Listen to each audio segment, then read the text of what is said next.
Salut, c'est Rebecca. Aujourd'hui, on va continuer à parler des personnages secondaires de votre roman parce que c'est des personnages qui sont importants, qui sont là pour arriver à captiver votre lecteur, à l'intéresser, à amener aussi un petit peu plus de profondeur parfois parce que c'est de ces personnages-là que sortent les intrigues secondaires.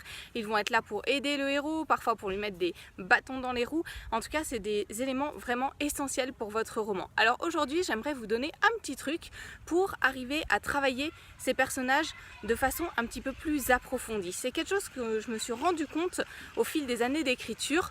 En fait, j'avais tendance, alors je vous l'ai dit dans mes vidéos précédentes, à ne pas vraiment travailler ces personnages secondaires et j'avais un deuxième problème, c'est que je multipliais ces personnages secondaires. J'en avais beaucoup parce qu'en fait, chaque fois que j'avais un besoin, étant donné que j'ai travaillé pas chaque fois que j'arrivais dans une scène, eh bien je me disais mince, il me faut tel ou tel personnage et hop, j'en rajoutais un pour les besoins de la scène en question.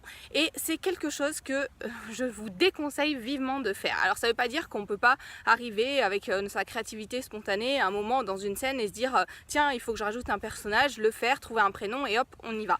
Mais les personnages secondaires les plus importants de votre roman, ceux-là, vous devez les travailler en amont et vous ne devez pas les multiplier. Ceux qui ont un vrai rôle, ceux qui vont apporter une vraie aide au héros, le conseil que je vous donne aujourd'hui, c'est en fait de multiplier les fonctions, les rôles de ces personnages-là pour les montrer plusieurs fois à votre lecteur. Ne pas les laisser apparaître simplement une fois parce qu'ils donnent une information à votre héros ou parce que voilà, au contraire, ils viennent lui mettre des bâtons dans les roues, mais les réutiliser à de nombreuses reprises. Pourquoi? Parce que plus vous allez les montrer à votre lecteur et plus il va apprendre à les connaître et plus il va avoir l'impression que ce sont que c'est un personnage qui est réel, voilà, il y aura du réalisme, il y aura de la cohérence et votre lecteur va apprendre à connaître ceux ou ces personnages secondaires que vous allez lui montrer. Si vous lui montrez simplement une fois un personnage, il l'aura vite oublié, mais si vous multipliez les rencontres avec ces personnages-là, votre lecteur va apprendre à les connaître, va les apprécier ou va les détester, peu importe. En tout cas,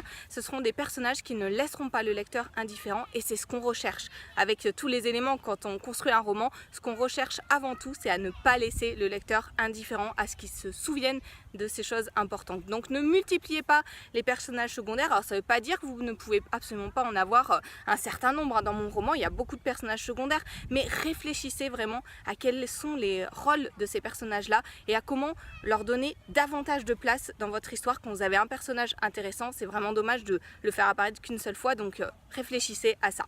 Pour aller plus loin, je vous propose cette semaine ma toute nouvelle formation, le nouveau plan pour créer des personnages secondaires captivants sans fiche personnage.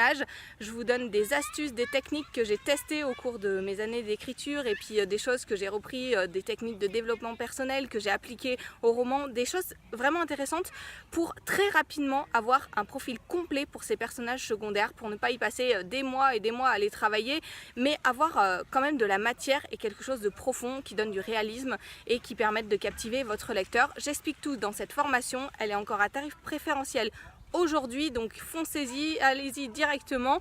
Je vous laisse le lien dans la description de cette vidéo. C'est une formation audio comme beaucoup de mes formations avec une fiche au format PDF qui reprend les points clés, les idées donc de la formation et puis les exercices à mettre en place pour avancer dans votre roman et pour rapidement travailler ces personnages secondaires, en faire des personnages captivants. Je vous retrouve tout de suite dans cette formation avec les premiers conseils.